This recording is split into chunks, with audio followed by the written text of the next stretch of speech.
Europe 1 Soir. Il est 18h52, Europe 1 Soir continue avec vous, Nicolas Poincaré. Et avec David Abiker, la gueule de l'emploi. David, vous nous parlez ce soir de la pensée Yaka Faucon dans les entreprises qui font mal. Ah, la pensée Yaka Faucon, elle fait des ravages quand ça va pas bien dans une boîte, quand c'est la crise. Prenons un exemple, une entreprise qui s'appelle, France République, dont le directeur financier a démissionné dans des conditions un peu douteuses, ou bien une boîte qui connaît une grave baisse d'activité ou un suicide dramatique. Eh bien, quand ça arrive dans une société, le collectif ne peut plus parler d'autre chose pendant des semaines. Il n'y a pas de nouveaux projets, il n'y a pas d'innovation, on travaille mais sans conviction, on ne pense qu'à la crise qui traverse l'entreprise et que l'entreprise traverse. On bavarde, on cause, on s'installe en quelques jours dans la pensée Yaka Faucon. Et vous pensez à une situation en particulier? Ah non, pas du tout, je ne pense à rien, moi. Je pense juste que dans ces cas-là, les salariés se regroupent à la cafétéria ou dehors pour fumer une cigarette et quel que soit leur niveau hiérarchique dans l'entreprise, ils discutent de l'avenir de l'entreprise. Et on entend des choses comme ça.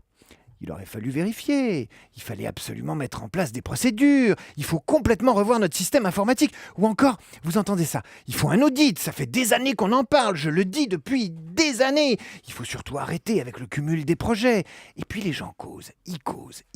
Parfois c'est la faute des cadres. Et si c'est pas la faute des cadres, c'est celle des cadres dirigeants. Et si c'est pas la faute des cadres dirigeants, c'est celle du patron. Et à chaque fois, c'est le même mécanisme, très humain. Les salariés verbalisent leur malaise. Ils parlent contre la crise que traverse l'entreprise. Et quand ils ne font pas du Yaka Faucon, ils font ce qu'on appelle du wishful thinking. Le wishful thinking, c'est cette idée selon laquelle si on énonce une solution, elle va se réaliser. On appelle ça aussi une prophétie autoréalisatrice du genre, si on change le règlement intérieur, si on change le numéro 2 et si on change le système informatique, ça ira mieux. Ça, c'est du wishful thinking. Et alors, est-ce qu'on peut un jour arrêter de faire du Yaka Faucon? Eh ben oui, ça s'arrête, mais ça a quand même son utilité parce que la parole est un exutoire.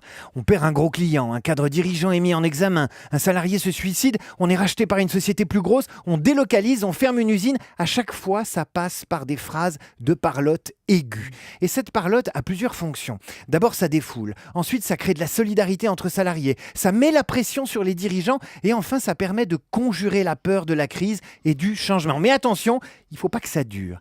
Il faut trouver une sortie de crise, une issue. Soit on change d'actionnaire, soit on innove, soit on change de dirigeant, soit le patron trouve les mots justes. Mais dans tous les cas, le Yaka Faucon et le wishful thinking doivent se terminer parce qu'une entreprise, ça doit fonctionner, faire de l'argent et surtout avancer. Sinon, une entreprise qui fait du surplace et qui se complaît dans le Yaka Faucon et la discussion permanente, ça meurt.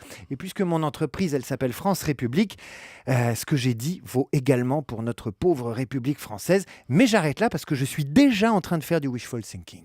Arrêtons là, merci beaucoup et à lundi, David Abiker. Nicolas Canteloup, maintenant, il était ce matin inspiré par l'affaire Cahuzac, vue par Nicolas Sarkozy.